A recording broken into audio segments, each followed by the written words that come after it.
Bung Yoel bisa di play sini gue videonya masuk dulu. ke ini, gue masuk ini gini bre. Gue Ya, masuk ke sini ya, nih karena gue tertarik dengan omongannya Sofi ini. Sofi, halo, long time no see. Gimana kabarnya setelah gue expose syubhat dan fitnah yang lu lakukan, kemudian malah biblos lu mendukung kami untuk Sudah. membuktikan kebenaran itu sendiri. No. Bawain out of text, out of topic, gak usah bang.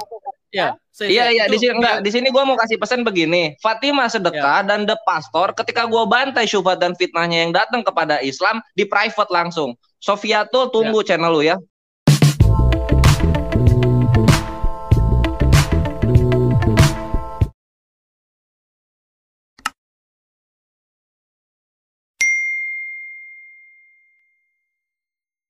Kita sudah berkali-kali temuin kebohongannya dia. Kita sudah berkali-kali temuin kebohongannya Goldian, kebohongannya HMC. Mereka ini tujuannya memang bukan mau berapologet, tapi mau nyari duit, nyari viewers. Itu tujuan inti mereka, bukan untuk mencari kebenaran. Beberapa kali kita sudah bongkar kebohongan-kebohongan mereka, tapi ternyata tetap diimani. Kan begitu kan? Tetap diimani, padahal kita sudah buka kebohongannya. Jadi itulah tujuannya dari apologet Kristen, mempertahankan iman, memberikan edukasi. Jadi ketika ada video seperti Nandar, ya kita buat video-video seperti ini untuk memberitakan kebenaran yang sebenarnya bahwa si Nandar ini bohong. Kan begitu. Tujuan kita kan itu, memberikan edukasi gitu, supaya kita bisa mempertahankan iman kita. Jadi jangan sampai nanti orang berpikir ternyata orang Kristen begini ya. Enggak, sebenarnya enggak. Jadi itu tujuan kita sebenarnya berapologet, untuk mempertahankan iman, bukan bukan membela Tuhan ya, bukan. Beda mempertahankan iman dengan membela Tuhan. Tuhan itu enggak butuh dibela gitu. Cuman kita hanya memberitakan kebenarannya seperti apa. Jadi buat rekan-rekan yang Kristen, saya rasa, atau yang Muslim ya, saya rasa kalian itu sebelum mendengar apa kata orang, lebih baik dicermati apa sumbernya itu sudah divalidasi atau belum, ucapannya itu berasal dari mana. Itu kalau dia berbicara tentang di luar-luar kitabnya, misalnya kayak Nandar kemarin berbicara tentang keuangan Pak Muhammad KC gitu ya. Sumbernya dari mana? Dari sudah divalidasi atau belum? Dan bagaimana cara prosesnya itu harus Nandar benar-benar harus menyampaikan. Jadi nggak bisa sembarangan. Kalau sebenarnya kalau secara hukum negara ya, sebenarnya kalau menurut saya itu sudah ranah pidana ya, karena sudah melakukan pencemaran nama baik. Itu sudah nggak benar. Itu kan memfitnah kan namanya. Betul. Nggak boleh. Ranahnya itu sebenarnya sudah dalam ranah hukum. Cuma loh Bung, beliau tuh sarjana hukum loh Bung. Tadi saya sempat singgung tadi. Mana ada sarjana hukum begitu? Maka itu kan aku bilang tadi bang, saya bilang dia itu harus buktikan, ada namanya bukti empiris, ada validasi kan, ada demikian harusnya kan kita lakukan itu. Dia nggak ada sama sekali Bung. Minimal itu kalau SH itu, kalau dia SH minimal dia membuktikan KTP, atau di KTP itu biasanya di belakang sudah ada gelarnya atau semacam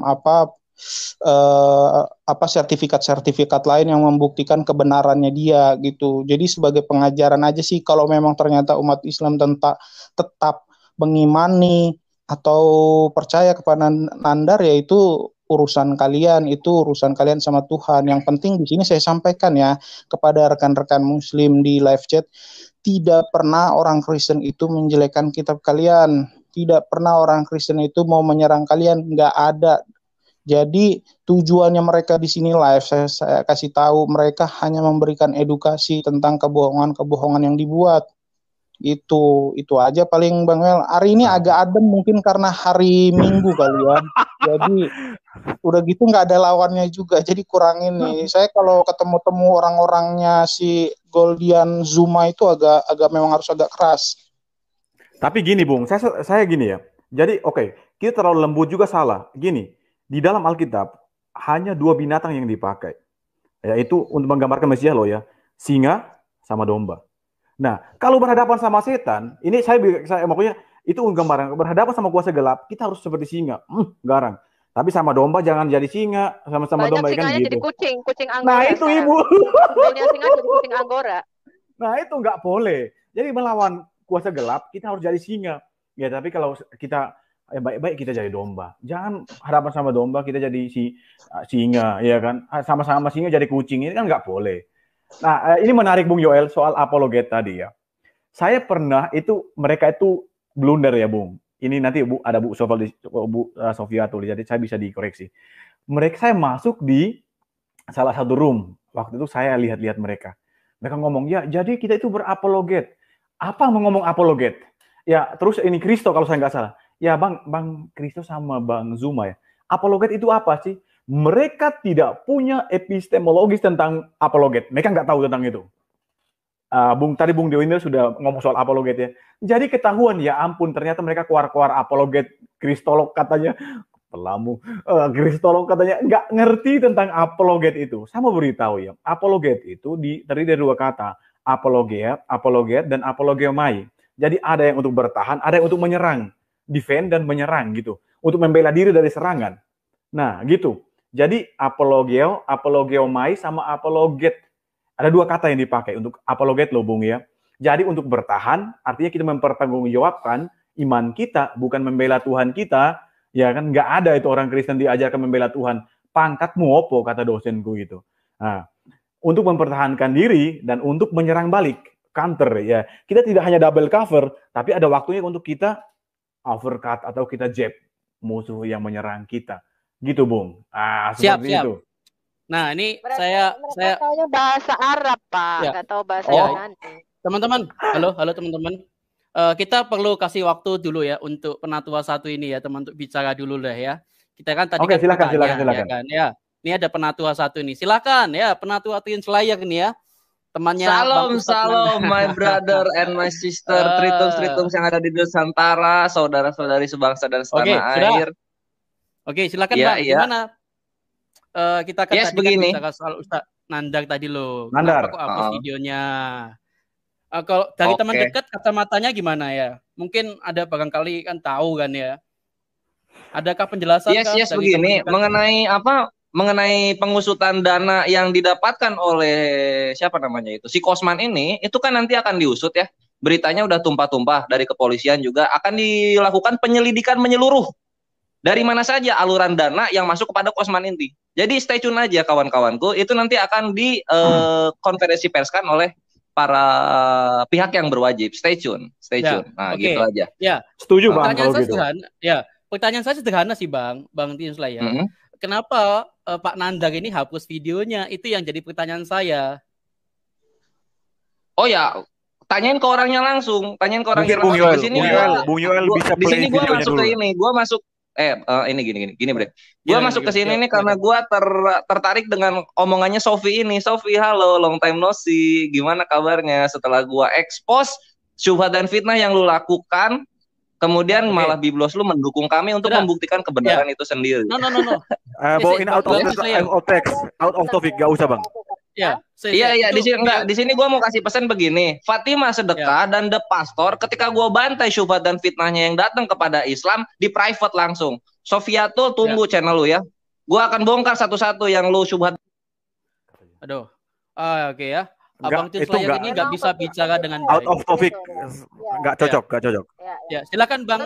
Jadi lanjut dulu sebentar ya. Silakan dulu. Ibu dulu. Ibu Sofia dulu, silakan. Ya, sekarang kita memang melihat ya teman-teman, orang-orang seperti Trayun ini, ya yang kalian dengarkan, untuk mencari jalan yang lurus atau jalan keselamatan. Ya, saya peringatkan kepada teman-teman Muslim, kalau Anda orang-orang yang memang tulus mencari kebenaran, nggak akan makan orang-orang seperti Slayer ini. Anda cari sendiri, baca sendiri Quranmu, baca sendiri kitab-kitabmu, baca kitab-kitab tafsirmu. Ya, nggak usah seperti Trayun Slayer yang lebih banyak ngorek-ngorek Alkitab orang. Ya, kenapa? Karena dalam Quran atau hadisnya dia nggak yakin, ya, karena dia nggak yakin dengan kitabnya sendiri, dia mencoba mencari di kitabnya orang lain, ya. Nah, saya kan sudah pernah mengatakan selama belasan tahun saya menjadi Kristen, tidak satu pun, ya, pendeta ataupun pastor yang pernah berkhotbah atau menyinggung mengenai Islam, Muhammad ataupun Quran, ya. Ini sudah saatnya kita buka, ya, sudah saatnya kita buka supaya orang Kristen tidak lagi bodoh, ya. Nah, orang-orang semacam Triune Slayer, Goldian, ya semua itu bukanlah orang yang pantas Anda dengarkan, Anda pantas ikuti. Yang Anda pantas dengarkan adalah ulamamu. Anda baca itu buku-buku ulama-ulama awalmu itu. Ya, Anda baca tafsir-tafsirmu sendiri. Misalnya ketika mereka mengatakan Rasul Paulus pembohong, penipu, palsu. Benarkah ulamamu mengatakan demikian? Kamu baca dari tafsir surat Yasinmu. Kamu baca dari sumber-sumber. Itu masih bisa dibaca kok. Masih bisa kita lacak kok.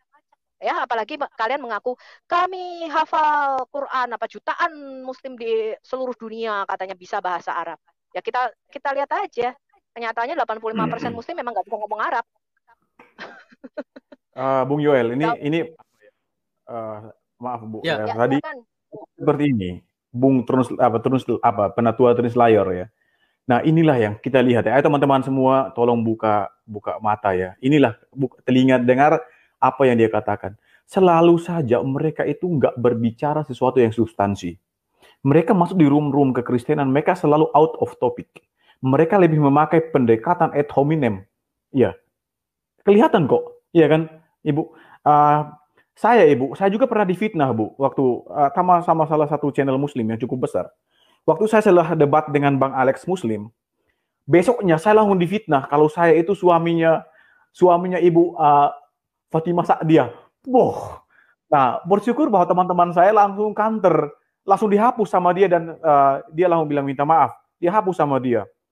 Nah inilah ya pendekatan-pendekatan yang biasalah. Mereka itu kan tidak punya data data sejarah. Sejarahnya kacau amburadul. Ya, amburadul di dalam Quran itu bukan kitab sejarah. Ya, jadi Anda baca. Yes. Saya punya bukunya Muhammad Ahmad Kalafullah ya. Quran, sama Bu, saya juga punya Ibu. Saya juga punya jadi itu. Nanti kita buka dari situ ya bahwa kacaunya sejarah. Jadi Quran itu tidak bisa di-counter dengan data dan fakta sejarah yang ada. Ya, jadi kalau kalian seperti Triune Slayer ya dia berhak, kenapa itu imannya kok dia berusaha meronta-ronta membela, tapi apa yang dia bela itu ya kita lihat aja nanti ya. Saya cuma kasihan dan kita bersyukur teman-teman kita dipilih untuk tidak masuk di dalam penista dan penghujat ini karena kita tahu ya karena mereka berakhir di mana kesudahan mereka. Kita kasihan sama mereka ya yang berusaha membela. Jadi Roma 10 itu cocok. Mereka giat untuk Allah. Mereka berusaha membela Allahnya. Ya. Mereka berpikir bahwa mereka membela agamanya, membela Allahnya, tapi kesudahan mereka adalah maut. Ya. Jadi sebenarnya kita bersyukur kita dipilih Tuhan. Dan buat apologetic Christian, saya mendorong kasih data-data. Karena mereka itu kalahnya cuma satu, data dan fakta. Itu aja. Ibu, saya kemarin Bu, saya sempat, Bung Yoel, saya buat tambahan dikit ya. Saya kemarin itu, saya masuk di salah satu channel, siapa ya? Basin ya. Jadi di situ mereka dengan percaya dirinya, mereka katakan bahwa ini buktinya jelas bahwa Yesus tidak disalib. Saya bilang, ketika kami nggak buka Alkitab kami pun, kami bisa meruntuhkan argumen dangkalan yang kalian bangun. Berdasarkan fakta sejarah yang tidak terbantahkan, jelas bahwa Yesus itu disalib. Nah, sekarang berpikir logika manusia saja, kalau sejarah menyatakan bahwa Yesus disalib, terus datanglah Al-Quran yang kalian percaya ya, saya nggak menghina di sini. Al-Quran memberikan keterangan yang berbeda. Ini juga sempat disinggung sama Ibu kemarin ya, soal sejarah ini. Kalau kalian datang Al-Quran dan mengatakan bahwa Yesus tidak disalib, berarti keterangan yang berbeda dong. Lukas memberikan catatan yang sangat lengkap di dalam sejarah kanonisasi Alkitab. Sedangkan dari Flavius Josephus, sejarawan Yahudi, sama Tacitus, nah itu memberikan fakta-fakta sejarah yang mendukung bahwa Yesus itu disalib. Nah berarti mana yang mampu kita pertanyakan? Iya kan? Nah inilah dia yang harus dipikirkan. Kalau berpikir kritis sampai sejauh itu, jangan pokoknya. Mana loh? Ya, terima kasih Bang Jalan CR. Oke, Bang Dovinda mungkin ada yang mau disampaikan. Tadi saya harus turunkan ke Pak Triune Slayer karena kata-kata dia kurang pantas ya. Ada kata-kata yang setuju, Bung. Menyerang apa gitu. Kita pada hari ini kita nggak mau bikin gaduh, bikin apa, cuma tanya kan itu. Kenapa dihapus? Itu aja gitu. Kok malah balas-balasan serang-serangan. Aduh gitu ya. Itu jadi menunjukkan kapasitas otaknya memang. Ya, tolong ya perhatikan ya. nanti di framing. Saya masuk di roomnya Bang Joel langsung diturunkan lah kata-katamu begitu ya. Jangan di framing ya. Tolong ya Pak Trin Slayer ya.